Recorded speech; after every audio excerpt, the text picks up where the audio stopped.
We'll guide you through how to use the Claude Desktop app. If you find this helpful, consider subscribing and liking the video. First, open your computer and navigate to the official Claude website to download the desktop app. Once there, find the download section and click on the link that matches your operating system, whether it's Windows or Mac OS. After downloading, locate the installer file in your Downloads folder and double-click to begin the installation process. Follow the prompts to complete the installation, making sure to agree to any terms and conditions. Once installed, open the app by clicking on the Claude icon on your desktop or searching it in your Applications folder. When the app opens, you'll be prompted to sign in with your account. If you don't have one, you can create an account by clicking on the Sign Up button and following the registration process.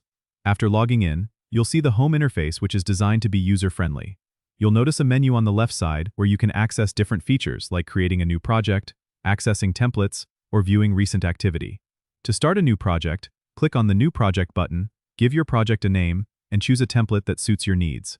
You can then start adding content and customizing your project using the tools available on the right-hand side. Remember to save your progress regularly by clicking the Save button. If you need any help, there's a help section in the app that provides tips and guidance for using different features. Don't forget to subscribe and comment if this helped you out.